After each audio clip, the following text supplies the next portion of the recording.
asalaamu calaykum raxmatullahi wabarakaatu. soo dhawaada saaxiibe halkaa daawan soo hoodaale fadada ku cusubta subscribe noo saar. maanta waxaad sheegi doona sida moobeelkaaga iphone-ka whatsappkiisa aad ugu wareejin kartid moobeelka la androoda iyadoo wax fariina iyo wax message uusan kaa bixin. hadda waxaa noo yaalaa laba moobeel oo ah iphone x iyo A27. saaxiibe waxyaalaha laga rabo waxaa kamid ah saddex xarib taabsiya saas kuu xiriirino iphone-ka iyo moobeelka kale samsungiga ah. waxaa wada isticmaali doonaa hal jaajar oo caadiya. waxaan gelin doonaa moobeelka iphone-ka sidoo kale moobeelka androidka. waxaan samayn doonaa inaan soo download garayno smart view kaasoo noo ogolaanaya inaan la wadaagno oon connection ka dhexaysiino labada moobeel. hadda waxaa socday downloadkii.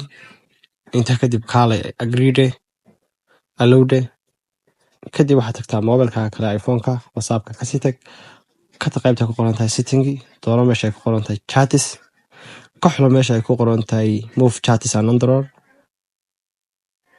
kadib dhe starti soo gal moobeelkaaga kale ee rabtay in daatada loo transfer gareeyo. waxaad doorataa receive data adigoo taabanaya butonka yar. kadib waxaad kasii doorataa meesha ay ku qoran tahay iphone ama ipad maadaama yahay moobeelka kasoo wax akhrinayna uu yahay apple. smart watch ku ogolo oo okay dhe maadaama labada telefoon isku xiriirsan xarigaan isticmaalaya USB-ga. hadda wuxuu soo connection gareyn doonaa oo isku xiri doonaa labada moobeel si uu ka dhexaysiiyo. marka trusted isa loo hubiyo in adiga tahay kadib ka fur pin ama password kugu xidhan moobeelka shaashadiisa. soo kaalay moobeelkaaga kale dooro nagasti. waxaa sugi doonaa waqti yar si uu daatada usoo transfer gareeyo. wuxuu noo soo dhameeyey dhammaan daatadii ku jirtay moobeelkan hadday noqoto calliska sawirada waxyaala saas oo kale. marka inagoo keliya waxaan dooranaa appiska iyo daatada maadaama rabno inaan xogta kasoo akhrino whatsappka oo keliya sa inay nooga bixin fariimihii dhammaan calliskii inoo ku jiro whatsappkan kale. waxaan dooran doonaa kadib inagoo ka wada qaadi doono dhammaan si uuna noogu soo wada wareejin keliya inaga waxaan u baahannahay waa whatsappka.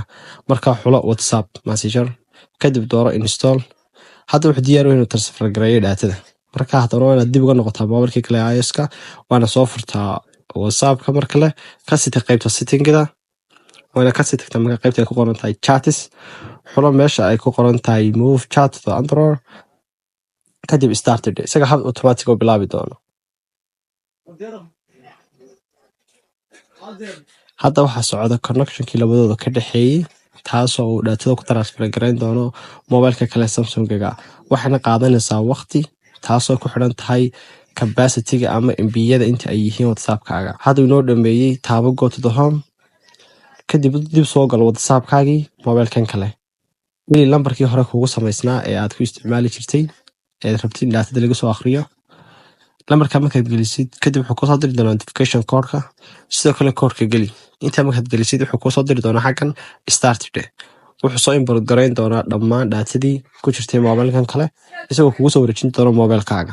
wuxuu noo soo wareejiyey dhammaan xogtii ku jirtay whatsappkan kale hadday noqoto chatiska hadday noqoto calliska iyo hadday noqoto dhammaan fariimayaas dhaafsanay kadib taaba nagasti.